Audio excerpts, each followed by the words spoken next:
guys. Welcome to this week's podcast episode. And I'm really excited about today's guest, Charlsey Childers. And she's a great guest for the female audience out there, the female physicians, entrepreneurs, talking about true, deep inner confidence. And she works with clients. She's got extensive background in cognitive emotional psychology. She's an expert in energetics. She's a talk show guest. She's successful in her family and her relationships. I'm really happy to welcome her self-worth and confidence coach to the show. So, Charlsey, welcome. Thank you. Thank you so much for having me, Chris. This is going to be a really impactful conversation, so I'm excited. Yeah. Yeah, I love your energy and talk about, briefly just your background, a brief story and what you do and how you can help the audience. Yes, absolutely. So, as you said, I am a self-worth and confidence coach. I work with big dreamers and high achievers, those who have big goals, big dreams, big visions for themselves and for their life. That looks like men or women. And I support them in feeling more certain, more aligned, and more authentic on their journey to accomplishing those visions and those dreams for themselves. So my background, like you mentioned, is cognitive and emotional psychology. I have a bachelor's and master's in psychology. And then I am a self-educated expert in energetics and more so the embodiment of energetics and how to own my energy. I just got chills. We can definitely get into this if you would like, but yes, really owning energetics and bringing it seamlessly, combining it with psychology so that it's not all mental, right? It's also emotional. It's also, integrating our mind, our body, and our spirit to really own our identity and who we are as the visionaries in accomplishing our vision. Yeah, which, it's a really fascinating story. So talk about the frameworks from which, because what's really interesting is you talk about an energetic expert in energetics. So what does that really mean and what does that look like and feel when you're helping clients align their energies towards their goals and their dreams? Yeah, absolutely. So for me and my perspective, at the heart of it, as far as owning your energy, it's really it is owning it. It is stepping into the self-leadership and self-responsibility of your thoughts, of your actions, and of your decisions so that you can be who you want to be in any given situation and you aren't influenced by conditions. You aren't influenced by, let's say an unhappy patient walks in to the room, that your emotional state, it may dip, but that it doesn't drag you down. It doesn't knock you out. It doesn't ruin your entire day because you can recognize the dip, but not let it get the best of you. And so you can allow them to be where they are. And then because you are so in charge of who you are and in your internal world, that you can just pick right back up and keep going. Yeah. But so one encounter or problem that I encountered, especially because a lot of empaths and a lot of very sensitive, they and they'll get like somebody like a negative, or I'm not sure if it's the law of attraction, but someone negative or somebody just mean will just, and then they allow that to ruin their day or they take it personally. What is the framework like? How do you create boundaries to kind of deal with these types of situations where it's really the other person, but it's like kind of, you feel like the whole world is dumping on you? Yeah, such a beautiful question. And you mentioned law of attraction, the universal laws. That is definitely something that I am very familiar with. I very much lean into and embody those universal laws. And so there definitely comes with self-responsibility, with understanding that can attract like, you know what I mean? The situation that you're experiencing, you may have co-created it in some way, but regardless of why the situation happened, being aware of how you're feeling in the situation is always where I start with. Because, like you were speaking of empaths, that a lot of us we allow our emotions to have power over us rather than having power over our emotions. And so whether we are empaths, whether we are stoic, and a lot of masculine energy as far as not handling, and not processing those emotions, that is the other extreme of being an empath, right? And so they're both a mismanagement and an unhealthy management of our emotions. So being aware of our emotions is really where it starts, because once you can become aware of your emotions and learn to sit with them, truly learn to feel them, truly learn to process them, then you're in a more objective and neutral place to where you can work through them in a more systematic way. Yeah, I love that. And part of that is just kind of realizing that it's not you, it's them, and kind of just once you kind of realize and awaken yourself, then you kind of develop these mental and emotional tools and strategies to kind of. And I think what's interesting is energetically, I think negative people can sense who they can dump on, but then it's kind of like if you start to put up boundaries, and you can sort of kind of shift the energetics of the situation. So Yeah. And then also that's where from my perspective, that's where the beauty of the psychology comes in, because really understanding if somebody is negative, understanding that if they're projecting that negativity on the outside, then what is going on the inside with their thoughts? And so really being able to psychoanalyze those people, that the negativity isn't about you, it is about them, but truly understanding from a psychological aspect of why they're there. And from that standpoint, for me, it's so empowering. And also for my clients, it's so empowering because negativity, it doesn't have to block you. It doesn't have to be, it doesn't have to ruin that relationship. You know what I mean? You can allow it to be that way, but establish those boundaries so that their negativity doesn't rub on you too much. the other, so a lot of the audience are high achievers, and they struggle with guilt, shame, self-doubt, internal limitations. What are some common internal constraints you've observed, and how do you help your clients overcome them? If you can share any success stories. Yeah, absolutely. Such a beautiful question. And I know that so many, myself, yourself included, we can all relate at some level to the self-doubt, to guilt, to shame, and from a more general perspective.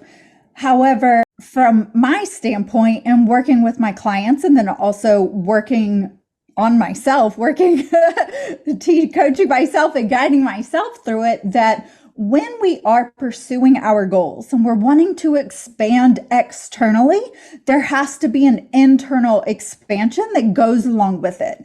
And so a lot of times, let's see, for example, so one of my clients, she had aspirations of starting her own community center, to be a center hub in her community that they could come to. But as a speech therapist, she thought that being a speech therapist, she thought there were a lot of expectations. She pursued that career because she thought that's what everybody wanted her to achieve. That was the most logical way. And so she desired the community center, but as far as stepping out, the external expansion of stepping out, building the community center, logistically putting it together, she encountered the doubts, and who am I to do this? And why would anybody go to a community center when I'm just a speech therapist? You know what I mean? That's all I am. And so really addressing the specific doubts, the specific fears on the way to your next level, because I see in my clients so often that we set a goal, we have a vision and we get to the point where we've cultivated enough courage to where we want to go after it, right? And then we think, all right, yes, I'm going to do this. I'm going to do this. And sometimes it is so seamless and so easy for us to do it.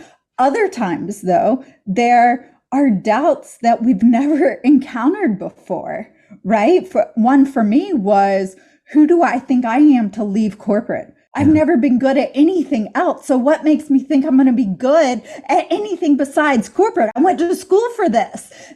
That type of mindset that I had primed myself for. So digging into the specifics of that doubt, and not just digging into the specifics of it, but anticipating it. Anticipating, viewing the fear of judgment, the fear of rejection. From a general standpoint, yes, so many of us can relate to it, but really anticipating that we're going to experience it at some time. And that's a good thing. That is a good thing, because that means that we are evolving externally and we're also evolving internally. So how can we effectively evolve with the changes within ourselves? Yeah. I really love your passion and how you describe it. And, it's like just you have to kind of notice it and just kind of just deal with it. And especially these fears that just kind of limit you and just set you down. What are some practical tools or strategies that listeners can start using today to build their inner confidence? And you talked about to feel and to start to align and start to attract, what they want to achieve in life. You said most of your clients are, have big goals and dreams. Yes, absolutely. Absolutely. And thank you for that high compliment, by the way, about my passion.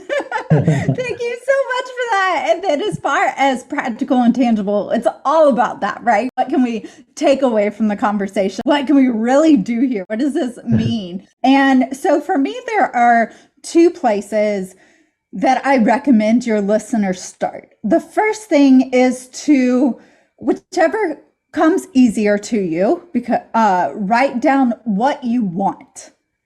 Write down what you want in life. And to some people, that's really easy to identify. For some people, that's really hard to identify. So on the flip side of that, also write down what you don't want. So whether it's easier for you, meaning that there's less resistance, write down what you do want or what you don't want. And then do the opposite of that. And when you're writing down those things, what comes up for you? What are your thoughts? Do you believe, let's say you want to start your own practice, or let's say you want to branch out and I don't know, go from a physician to a restaurant owner. You know what I mean? And that's a real desire for you. What comes up for you when you think about your desire? Does it come up that you can't do it? Does it come up that you can do it? Do you believe that you're going to be successful at it? Do you think to yourself, oh, I would love to do this, but what will people think of me? But I won't have any friends. What about my colleagues? And so really identifying both what you do want and what you don't want. And so when you're identifying what you don't want, I don't want long hours. I don't want the sacrifice and the hustle. I don't want the burnout. I don't want to be on call. Those are all very real things, right? And so then we can, from this identifying of what we do want and what we don't want, then formulate it in a way to where, let's see, how can I say this? So if you've identified what you want and you've identified what you don't want, essentially you want to get to what is blocking you, what is stopping you, what are the fears, what are the doubts. Hang out there, right? Because a lot of people, it can come off, oh, I don't want this, I want this, I don't want this, I want this, but we don't go a level deeper. beyond that. And so what are some thoughts that are coming up? Because then that's where the magic is. That's where your playground is of being able to play with those thoughts, those fears, and those doubts so you can transcend them and then therefore move towards what you want at a more accelerated, more aligned way, because you're not like bogged down by those doubts. Yeah, I love that. One thing that one useful that one of my mentors was like thought kind of this. I like use emotions, and then you just ask why. You just keep asking why, and it's like these trail of whys, and then it kind of leads you to like eventually leads you to something that happened in childhood, or or whatnot, and then it kind of that helps you to address the pain, and then it's really helpful in like manifesting and attracting what you want in life. So Yeah, that's such a great example, Chris. And it's just at the end of the day, we're trying to get to the heart of it, right? We're trying to get to the heart of what's blocking us or what's standing in the way or why we truly want it. And so with my exercise and your previous guest exercise, both of them really drilling down, unpacking and unraveling those layers. Yeah, and the other thing that really stood out to me when you were talking is you talked about certain, aligned, and authentic, and so how can individuals balance being true to themselves while navigating societal expectations? And what happens if what they want out of life is in contrast to what society and what their spouse and parents and all their friends are saying? How do you deal with that? Because that's like really that's severely limiting if you want to do something that's kind of outside of what society says deems as normal. You're so right. You're so right, Chris. I'm so glad you picked up on that because it's a really hard place to be. I've experienced it. That's actually where my journey began. So many of my clients have experienced it. And so it's this dichotomy of I want more. I feel like I'm called to more and I want to step outside of the box and do something different. But and so with those buts, you feel crazy, you feel guilty, you feel selfish for wanting to follow your heart, for wanting to do something that doesn't necessarily make sense. And so there are all these buts. And so navigating both of those, it's really hard. I'm actually working on a program right now. It's called Made for More, and it very much taps into that very thing. It's a 4-part masterclass, and we walk through the psychology and the energetics of the guilt, the selfishness, feeling crazy, feeling misunderstood and lonely. And so if anybody out there is feeling that way, anybody listening, first of all, I want you to know that you're not crazy, that your feelings are valid and what you want is valid. And getting to that place within yourself of believing that it's valid, that you are worthy of going after whatever it is that you want to do, believing and cultivating that certainty, cultivating that conviction within yourself of, I'm going to do this because I have to do it. I cannot go any longer ignoring that nudge within me, getting to that place of conviction and certainty. It's all a matter of dismantling that guilt, dismantling the feeling of being selfish for prioritizing yourself and all of the other things that people love to love to project onto us. Yeah, and I love that. And kind of to end it out, yeah, how do you balance, a successful career as well as a, family life and kind of work-life balance? And how can people, especially the audience, they want to work with an energy coach or a manifestation coach, how can they reach you and find you? Yeah, absolutely. So I heard a couple really great questions in there. So the first one is, what does it look like for me personally to balance a successful career and family life? And I really think that's a beautiful full circle way of wrapping up this conversation. For me, it is about, getting to that place of certainty within myself. Because once I was sure that I was being called to become a self-worth and confidence coach, how can you not support somebody? You know what I mean? They were all on board. Once I was fully on board, then they got on board. And so that looks like my kids right now. I told them that, I have a guest podcast appearance. And so they are playing in a tent under the kitchen table, and so those boundaries, communicating the expectations, and them knowing that this is a priority, and them seeing that I am following my dream, I'm following my calling. And so being intentional about it, being intentional, having those boundaries, making sure there are so many things, prioritizing my self-care so that I can show up as my best in my career and as a mom and as a wife. And being intentional, self-care, communication with my husband. So talking to him, and learning how to talk to him in a way that he gets it, but that he's not too involved. You know what I mean? That he understands what's going on in my workday, but just like in a 9 to 5 or, any type of other job. Let's see, what are some other tips? Intentionality is a big one. And I think those are the two. Getting to that place where I can be successful in my career. I can be fulfilled. I'm not selfish for it.